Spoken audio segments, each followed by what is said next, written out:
So welcome NEET aspirants to our channel target AIIMS Delhi. तो आपको यहाँ क्या मिलेगा?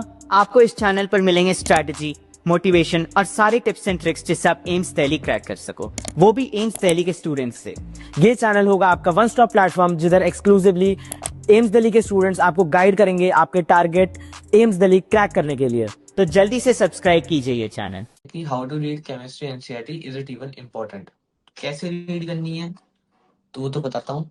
इम्पोर्टेंट है कि नहीं वो समझो। देखो, ऑर्गेनिक, इनऑर्गेनिक और फिजिकल। फिजिकल की मैं बताता हूँ मैंने पर्सनली क्या कैसे क्या पढ़ी थी। इनऑर्गेनिक में मैंने 11th पढ़ी थी। ऑर्गेनिक, इनऑर्गेनिक और फिजिकल तीनों की मैंने 12th की एनसीईआरटी केमिस्ट्री की पढ़ी थी। तीनों की पूरी पूरी लाइन टू लाइन। मेरे को जो वर्थ इट लगा, फिजिकल में इतना वर्थ इट नहीं लगेगा। फिजिकल की एनसीईआरटी आप दोनों की छोड़ सकते हो, 11th की और 12th की। इनऑर्गेनिक की तो डेफिनेटली पढ़नी ही पढ़नी है। फिजिकल की इतनी इंपॉर्टेंट नहीं है, मैं बता रहा हूँ, क्योंकि फिजिकल से सवाल ही नहीं आते। फिजिकल से वैसे ही सवाल आते हैं न्यूमेरिकल वाइज या फिर कॉन्सेप्ट वाइज, जो आपको टीचर से समझा सकता है या फिर आप क्वेश्चन सॉल्व करके ही उस चीज को जान सकते हैं। थ्योरी पढ़ के नहीं जान सकते फिजिकल के अंदर।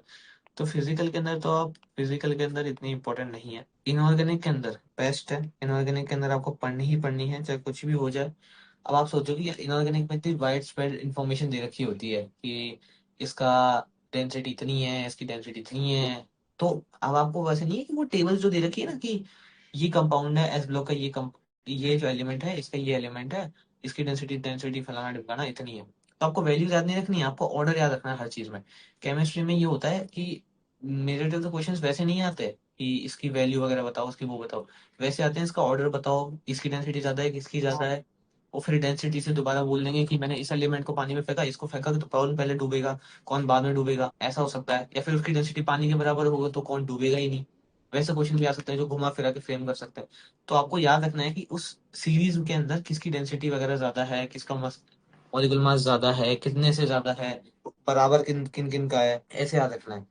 ठीक है। ऑर्गेनिक की बात हो गई। इनऑर्गेनिक में तो only reliable sources, NCERT NCERT NCERT पढ़ो और मैक्सिमम तो क्वेश्चंस लगाओ तो आपको आइडिया भी लग जाएगा पिछले साल के क्वेश्चंस और इस बार के क्वेश्चंस भी, और मतलब मॉड्यूल वाले क्वेश्चन भी जितने भी हो सकते हैं कि कैसे क्वेश्चन फ्रेम हो सकता है इनऑर्गेनिक के अंदर। बात रही ऑर्गेनिक की एनसीईआरटी पढ़ें कि ना पढ़ें, कि इंपॉर्टेंट है कि नहीं।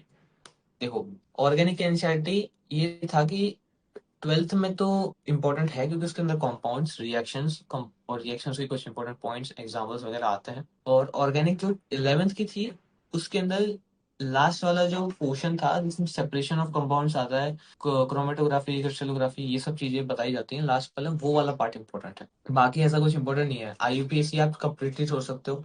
सेकंड वाला जो चैप्टर है हाइड्रोकार्बन वाला, वो आप पढ़ लेना, उसका लास्ट वाला पोर्शन। बाकी आप छोड़ सकते हो क्योंकि 11th की ऑर्गेनिक की NCERT is not that worth it, लेकिन 12th की NCERT is worth it to be read. इससे काफी सारे क्वेश्चंस, काफी सारी चीजें आती हैं और मेनली ऑर्गेनिक के अंदर एनसीईआरटी ही की रिएक्शंस आती हैं। हालांकि वो अलग अलग तरह के क्वेश्चंस फ्रेम कर देते हैं उससे, तो वो दिक्कत हो सकती है।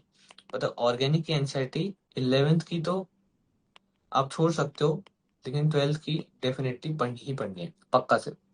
और अब बात रही हाउ, कैसे पढ़नी है, वो भी दिमाग होगा, दिमाग में आ रहा होगा आपके सवाल किसी किसी के। फिजिकल तो नहीं पढ़नी, इनऑर्गेनिक बेस्ट है। पढ़नी कैसे?